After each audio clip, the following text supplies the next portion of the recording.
Malgré une conjoncture mondiale qui demeurera pénible dans les mois à venir, plusieurs pays africains pourraient enregistrer des taux de croissance élevés selon les projections du Fonds monétaire international. Une dizaine de pays du continent enregistrent notamment des taux compris entre 5,61% et 8,11%. Découvrons les pays en question.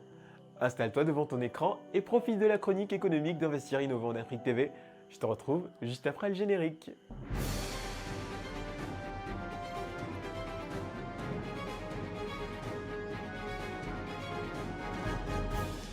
Le 1er janvier 2023, la directrice générale du Fonds monétaire international FMI, Kristalina Georgieva, a annoncé sur la chaîne américaine CBS que cette année serait plus difficile que celle qui vient de s'écouler.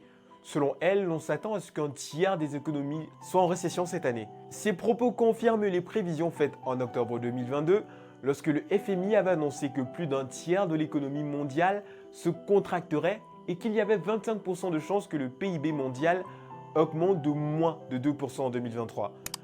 Néanmoins, en dépit d'un chamboulement occasionné par de nombreux facteurs défavorables, dont la guerre russo-ukrainienne, la hausse du cours du baril de pétrole et des produits agroalimentaires, l'inflation galopante, les dépréciations des monnaies africaines vis-à-vis du dollar, la recrudescence du Covid-19, plusieurs économies d'Afrique subsaharienne pourront et devraient enregistrer des taux de croissance élevés en 2023 selon les projections de l'organisation de Bretton Woods. Globalement, les pays d'Afrique subsaharienne devraient enregistrer un taux de croissance moyen de 3,7%.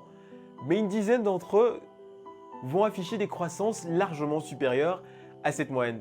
Des croissances qui seront tirées par des secteurs tels que le secteur agricole qui bénéficie dans la majeure partie de l'Afrique subsaharienne d'une pluviométrie abondante en 2022, de la bonne tenue des cours du pétrole de certains minerais, de l'impact des politiques d'investissement dans les infrastructures de base et bien d'autres circonstances.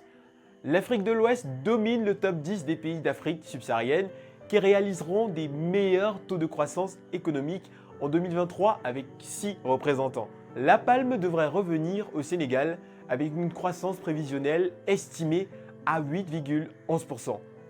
Outre la bonne teneur du secteur agricole grâce aux politiques de soutien aux agriculteurs et une bonne pluviométrie, la mise en place d'infrastructures de base ou encore la dynamique du secteur des services, la bonne croissance de l'économie sénégalaise devrait s'expliquer par le démarrage de l'exploitation de son gaz.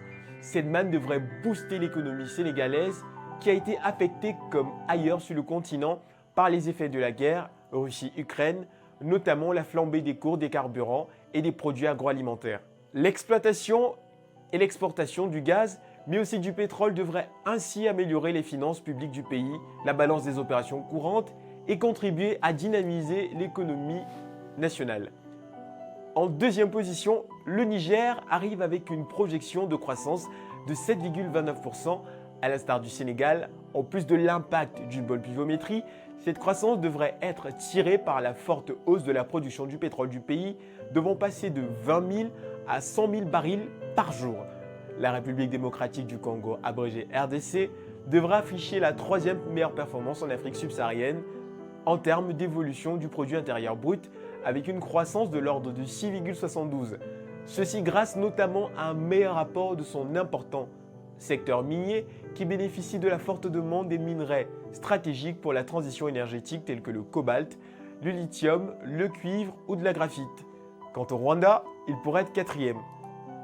Sa croissance, comme lors de la précédente année, serait tirée par les services dont le pays a fait sa locomotive. Outre ces pays, nous avons également la Côte d'Ivoire qui se positionne à la 5e position avec 6,45%. Le Bénin est à la 6e place avec un taux estimé à 6,23%. Ensuite vient le Togo avec 6,2 à la 7e place, puis la Gambie à la 8e place avec 5,98. L'Ouganda avec un taux de 5,9 se positionne à la 9e place. Et enfin, la 10e position est attribuée au Soudan du Sud avec 5,61%. Et même si le FMI suggère qu'hormis ces pays, le reste de la région africaine ne rebondirait pas considérablement, le meilleur reste envisageable. En effet, les prévisions sont susceptibles d'évoluer fortement car elles se basent sur un certain nombre de facteurs limitants sur lesquels les pays africains ont peu de contrôle.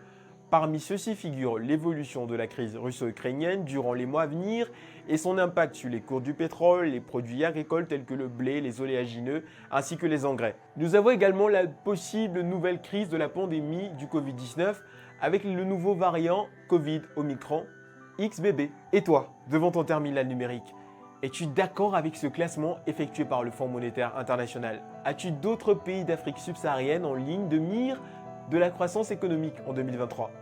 Mets-le en commentaire, ta réponse est attendue et partage avec nous la lecture de la situation économique de l'Afrique en 2023.